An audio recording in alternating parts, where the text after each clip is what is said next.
Përshëndetje Bora, mirë se erdhe në podcastin Memend, ku flasim kryesisht për shëndetin mendor. Nëse do kishe mundësi që të më prezantohesh shkurt. Përshëndetje Besart, unë jam Bora Kapa, psikologe me profesion. Momentalisht jam duke punuar si asistente arsimore për fëmijët me nevoja të veçanta. Studioj master dhe jam shumë e interesuar nga pjesa e psikologjisë. Masteri juaj është psikologji? Psikologji për këshillim dhe karrierë. Okej, të uroj shumë suksese. Po gjithsesi ke një interes veçantë për psikologjinë e fëmijëve? Po, për psikologjinë e fëmijëve, shëndetin mendor, edhe puna që bëj lidhet deri diku me fëmijë kryesisht apo.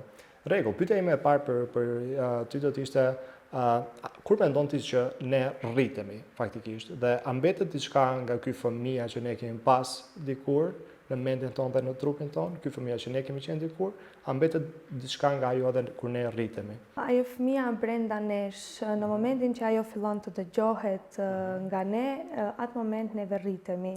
Të gjithë ne kemi atë pavetdien tonë, gjërat të cilat na kanë ndodhur në momentet e para të jetës, edhe neve nuk kemi ditur ndoshta ti menaxhojmë ose janë keq menaxhuar nga mjedisi që na ka rrethuar, ato janë të gjithë në pavetdije dhe momentin kur ne fillojmë të përballemi me fëmin tonë të brendshëm, atëherë edhe ne rritemi. Ajo fëmia e brendshëm është gjithmonë me ne, edhe pse ne nuk e kuptojmë në shumicën e rasteve, ne rritemi, krijojmë familje, krijojmë një profesion, një karrierë, bëhemi prindër ndoshta edhe ajo shkon edhe me kalimin e moshës në për gjenerata, mund të them. Derisa ne vendosim që ta dëgjojmë, të punojmë me atë, edhe këtë gjë mund ta kuptojmë në situatat e ndryshme kur ajo del në pah. Po, ndoshta del në pah më shumë te personaliteti jon, apo mendoj kjo do të ishte ndoshta ajo që vjen në mendje. Kur diçka e ngacmon, ndonjë stimul i jashtëm, mund të jetë ajo ndonjë sjellje dikujt ose ndonjë situatë që dikush tjetër e përjeton edhe neve në moment fillojmë edhe të kemi ankth, edhe nuk e kuptojmë se edhe prej nga vin ajo. Në moment jemi shumë të pavetdijshëm ta kuptojmë, po nëse ndalemi edhe ta mendojmë kjo a është një ndjenjë që e kam unë sot, ose është diçka që po më ngacmon nga e kaluara, ose nga fëmijëria, se zakonisht gjitha bazat i kemi fituar në fëmijëri, edhe për atë. A mendon ti Bora që personaliteti jon nis që të ndërtohet që nga fëmijëria dhe nëse këto momente që ti shpeshherë puna i përmend, puna sjell këtu, këto momente ndoshta të përqafimit, a jemi dëgjuar, a jemi pranuar nga të tjerët, a mendon që këto janë ato bloqe ndërtuese të personalitetit tonë dhe çfarë do të bëjmë në jetë? Po, personaliteti i njeriu zakonisht ndërtohet në momentet e para të jetës, në ato ngjarjet e para mendoj në fëmijëri. Atëherë neve, për shembull, nëse rritemi në një mjedis të ngrohtë që na duan, na mbështetin, neve fillojmë të shohim edhe botën si një vend të sigurt, si një vend ku ne mund të përballemi me çdo gjë pa frikë. Këtu fillon të ndërtohet një personalitet më i fortë i fëmijës që në moshë të rritur ajo do të transformohet krejtësisht ndryshe, po nëse neve kemi një mjedis që nuk na mbështet, që na neglizhon ndjenjat tona, na bën të ndihemi sikur është gabim, në moshë të rritur neve këto ndjenja do të na rishfaqen përsëri në situata të ndryshme.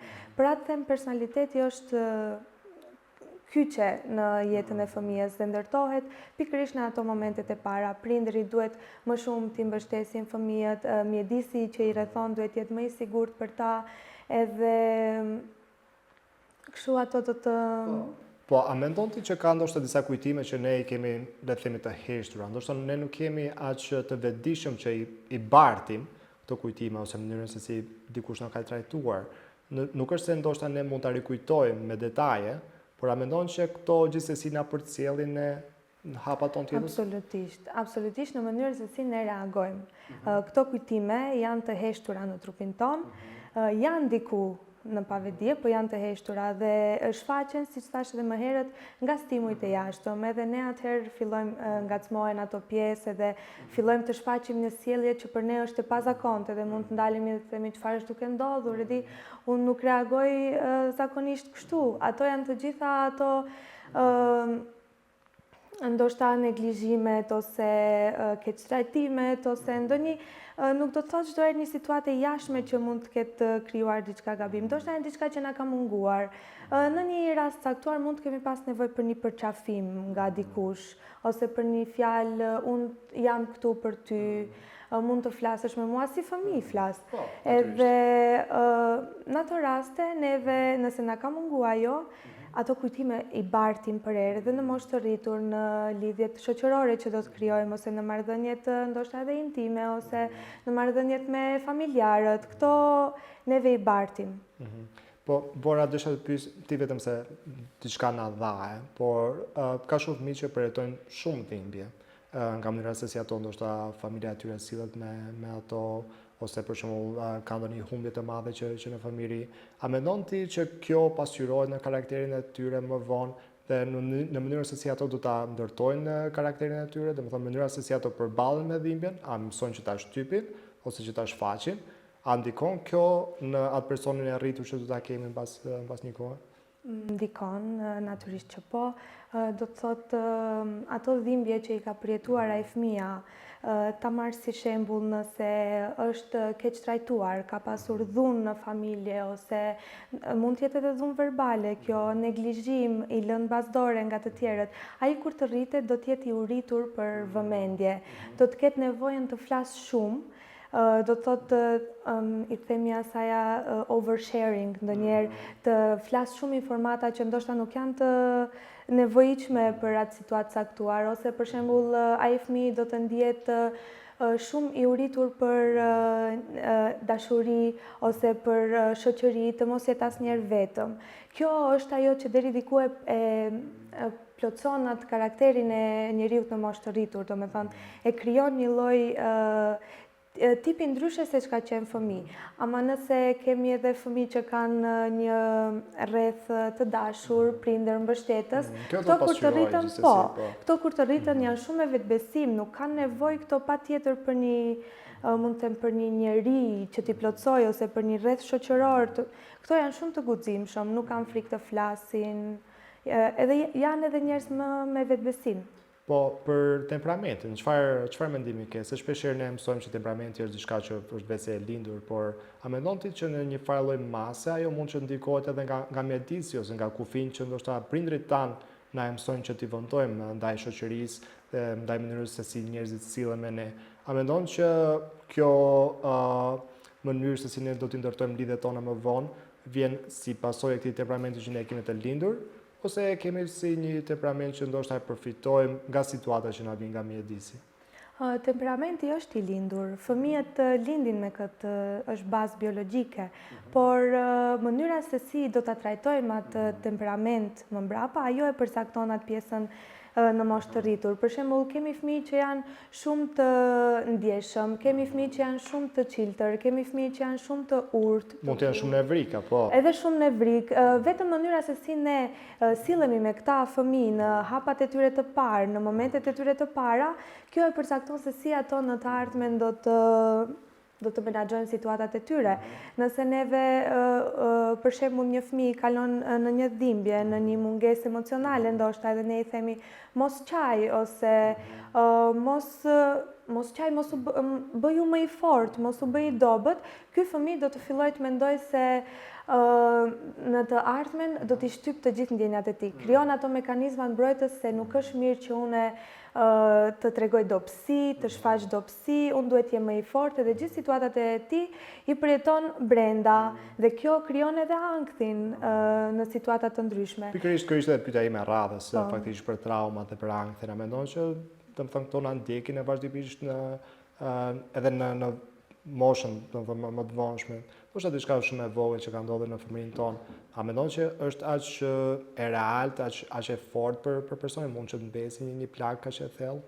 Unë mendoj se po, çdo ngjarje që ne kemi kaluar në fëmijëri, sado e vogël që të jetë, siç e thash, nuk do të thotë se duhet të jetë diçka shumë e madhe, ndonjë konflikt shumë i madh, katastrofal, mund të jetë edhe një përjetim i vogël i brendshëm i joni, që nuk e kemi shfaqur gjithmonë, po mënyra se si na kanë mbështetur, ajo e krijon atë plagën, atë traumën që në të ardhmen ajo shfaqet në ankth. Për shembull, kemi njerëz të cilët në moshë të rritur kanë shumë problem të krijojnë marrëdhënie të shëndetshme, ose janë shumë të uritur edhe vrapojnë mbas asaj vëmendjes duke e kërkuar me dëshpërim, ose janë tipa që janë shumë të larguar. Momentin që fillojnë të afrohen, largohen sepse nuk duan të lëndohen. Kjo është një pasojë e asaj traumës së fëmijërisë. Po ashtu edhe njerëzit që kanë përjetuar trauma, këto janë edhe kanë shumë predispozita të jenë tipa neurotik në moshë të rritur, janë shumë të nevrik, janë shumë anksioz, janë shumë me panikatake, po ashtu edhe janë shumë të prirur ndaj depresionit. Ndonjëherë kemi edhe të rritur që shkëputen nga realiteti, sepse thjesht duan të hynë tek ajo. Ta përballojnë. Po, në situata që janë shumë të papërballueshme, ato hynë te ajo bota imagjinare e tyre, edhe nuk ka edhe të rritur që nuk pajtojnë me mendimin e askujt në një rreth shoqëror ose marrëdhënie pune. Ato kanë thjesht bindjet e tyre sepse e kanë këtë si një lloj mekanizëm mbrojtësh, si unë mund të flas për veten time, mund ta mbroj veten time, ndonjëherë është edhe në mënyrë të pavetdijshme është e tepërt. Ose kemi edhe Merë kohën tonë. Po gjithsesi unë desha që të bëj një pyetje tjetër nëse më lejon këtë çast se mua më duket shumë e rëndësishme, domethënë meqense e sollën bisedën gjë këtu, edhe besoj edhe për dëgjuesit e këtij podcasti është shumë e rëndësishme së të mos të thoja për prindrit e rinj, nga që folëm kaq shumë për fëmijërinë dhe për gjërat që ndodhin fëmijëri dhe ajo bartet në vitet tona të mëvonshme, kur ne do të jemi të rritur dhe do të përballemi me botën, a ka një formulë ne për të pasur një fëmijëri pa plagë? Si do të ishte një gjendje ndoshta shumë utopike, shumë ideale, a mund që të ekzistojë sipas mendimit të një fëmijëri e tillë, e pa plagosur, e pa u traumatizuar, a ka një sjellje ideale që prindi dhe mjedisi mund t'ia bëjë një fëmijë? Unë mendoj se nuk ka fëmijëri pa plagë, edhe sado që i përsosur të jetë prindi ose perfekt në rritjen e fëmijës, ai përsëri do të ketë një mangësi, edhe normal duhet të ketë, nuk duhet të jemi edhe shumë tepër mbrojtës ndaj fëmijës, sepse këto plagët e vogla, këto na mësojnë se bota nuk është gjithmonë një vend i drejtë, që ne mund të përballemi me padrejtësi. Duhet të mësohemi deri diku për të ardhmen që të përballemi me disa gjëra, po ka një dallim mes asaj plagës që shndërrohet në forcë edhe asaj plagës që shndërrohet në ankth në të ardhmen. Domethënë plagët e vogla, nëse neve i shërojmë me dëmshuri, me dashuri që në fëmijëri, edhe ti mësojmë fëmijës se si duhet të përballet me botën, por edhe ti tregojmë se ne jemi këtu për ty. Ato plagë shndërrohen në forcë për fëmijën. Nga ana e kundërt, plagët të cilat neglizhohen, lihen bazdore, nuk u jepet rëndësi, ato plagë vetëm se thellësohen edhe përsëriten. Domethënë çdo gjë që është e pashëruar, ajo vetëm ripërtrihet në të ardhmen, në vitet në vazhdim, në moshë të rritur dhe si pasojë dalin ato tipat e njerëzve të cilët i përmendëm paraprakisht. Plaga duhet që dezinfektohet dhe më pas që të mpyllet, domethënë të jetë krejtësisht e pastruar përpara që ajo çrohet. Edhe është një këshill që dua ta dëgjojnë edhe prindrit, për shembull, të njohin temperamentin e fëmijës tyre, personalitetin e tyre, mos mundohen çdo herë ta ndryshojnë, se në momentin që ato të fillojnë ta njohin në fëmijën e tyre në çdo detaj, ai fëmia ka vetbesim edhe aty fillon edhe ajo krijimi i karakterit të tij se si do të jetë për të ardhmen. Nuk do të thotë që çdo herë fëmia duhet të ndryshohet, duhet të pranohet ashtu siç është. Vetpranimi është ajo kryesorja, mendoj. Po, Bora, ekziston ndoshta një shenjë, një simbolik, ndoshta që ne mund ta shohim tek njerëzit e rritur, që ka ndoshta një plagë të pambyllur nga fëmijëria e tyre. Domethënë, a ka diçka që mund t'i shtyjë njerëzit që thonë, "Ok, ka diçka që nuk shkon me mua dhe unë duhet të kthehem tek fëmijëria im që ta shoh, që ta zgjidh këtë problem të pazgjedhur që e kam pasur nga kaq shumë kohë." A mendon që ka një mënyrë që ne ndoshta mund t'i ndihmojmë njerëzit tjerë për ta njohur këtë pjesë të kaluarës së tyre? Unë mendoj se personi që është duke i përjetuar këto gjëra nuk është çdo herë i vetëdijshëm se veprimet e tij mund të jenë diçka traum nga e kaluara, derisa të mri me një pikë shumë të rëndë, ndonjë shpërthim emocional i tepërt, edhe dikush tjetër t'ja vë në pah këto tipare. Mund ta kuptojmë këtë për shembull një i rritur që don çdo herë të kontrollojë gjithçka, ose tremet nga frika për t'u braktisur e ka, don gjithmonë të jetë i kryesor në rrethin e tij të ngushtë, në shtëpi, me familjen. Këto tipa reagimet e tyre tregojnë se ato vërtet kanë diçka të pambyllur, të pashëruar nga fëmijëria e tyre. Mund t'i shohë shpesh edhe ato fëmijë që rriten shpejt. Mund të dallojnë ato fëmijë që rriten shpejt, janë shumë empatik, janë shumë të ndjeshëm, edhe shumë shpejt i kuptojnë ato problemet e tjerëve. Ato janë mësuar çdo herë që i kanë të njohura këto skema, i kanë përjetuar vetë, edhe këto janë ato të rriturit që kanë një probleme të kaluara. Kur flet për këto fëmijë, ti e llogarit këtë si diçka të shëndetshme që ata janë rritur nga kjo, janë rritur shpejt me jetën, ose mendon që është e shëndetshme ndoshta që edhe fëmijët të jenë fëmijë për moshën e tyre dhe mos marrin përgjegjësi, se kjo ndoshta më duket sikur dikush po merr rolin e dikujt tjetër në familje, si e konsideron këtë? Është pikërisht ajo që rriten shpejt sepse kanë pasur mungesa në fëmijëri, ndoshta mungesa nga një prindi. Po, edhe kjo nuk është e shëndetshme. Mendojnë ato se është mirë, për shembull, duket si diçka e mirë, ke një njeri të pjekur që është tepër empatik, po edhe ajo empatia e tepërt është e dëmshme, më fal. Do me thënë, fëmija duhet ta jetoj fëmijërinë.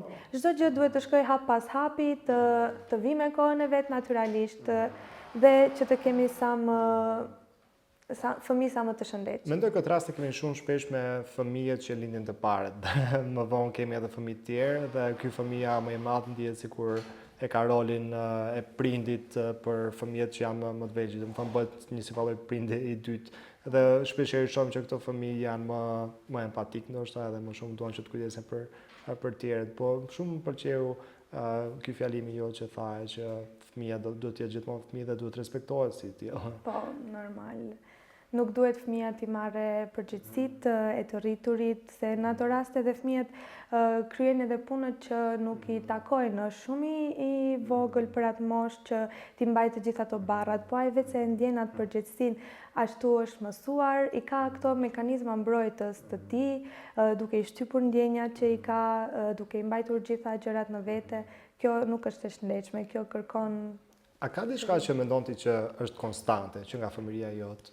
Po mundet na japish një shembull ndoshta më gjithë përfshirës, por mundet edhe personalisht në nivel personal. Çfarë do të thoja, ka diçka që ka mbetur? Shumë pyetje bukur, edhe mendoj se nga fëmijëria çdo herë mbetet ajo emocionaliteti i njeriut. Mënyra se si ne duam, si sillemi me të tjerët, si jemi mësuar që t'i shohim gjërat, kjo mbetet nga fëmijëria. Domethënë, kemi dëgjuar histori për dashurinë, si është të duash, të na duan, këto i kemi marrë bazat ne në fëmijëri dhe kjo nuk ndryshon asnjëherë. Është e pandryshueshme, mendoj, edhe nga ana personale të flas, gjërat ndryshojnë, vitet kalojnë, por mënyra se si do të sillemi me njerëzit tjerë, do t'i përballojmë disa situata, ato i kemi bazat që në fëmijëri. Okej, edhe kjo do të ishte pyetja e përmbyllëse, dhe njëkohësisht më vonë do të vijë një falënderimi im për këto informata që i ndave. A mendon ti që kthimi në fëmijërinë tonë të hershme mund që të zgjidhë problemet që ne i kemi për momentin? Dhe sa i shëndetshëm është ky kthim? Unë mendoj se po, kthimi në fëmijërinë tonë i zgjedh problemet tona, sepse ne atëherë kemi arritur në pikën që jemi të vetëdijshëm se duam të rritemi si duhet, domethënë të përballemi me ato situata që na kanë dëmtuar, t'i mbyllim ato plagë, t'i shërojmë edhe të vazhdojmë jetën tonë në vazhdim. Nuk është gjë e keqe, është gjë e mirë dhe këtë si mesazh përmbyllës dua ta them. Çdo kush prej nesh ka sado diçka të vogël nga e kaluara që ka mbetur edhe vazhdon të jetë. Por është shumë mirë nëse ne arrim tek ajo pikë që ta kuptojmë veten tonë, ta shërojmë veten tonë për të mirën e të ardhmës tonë. Mos pari do të falenderoj shumë që na riktheve në familje dhe ndoshta është shumë bukur që gjithë mendojmë që duhet të kthehemi tek familja që kemi qenë dikur dhe ta bëjmë atë shumë të lumtur. Besoj që edhe ai na ka imagjinuar që do të jemi sot shumë të lumtur. Asnjë fëmijë ndoshta nuk e imagjinon vetëm vetë që do të jetë i mërzitur një ditë. Dhe ndoshta do të ishte shumë e bukur që ne t'ja përmbushim aty familje që ne kemi qenë dikur atë ëndër. Bora, shumë faleminderit për informatat e vyeshme. Ishte një bisedë shumë emocionale dhe shumë e bukur. Dhe faleminderit shumë që ishte pjesë e podcastit me Ment.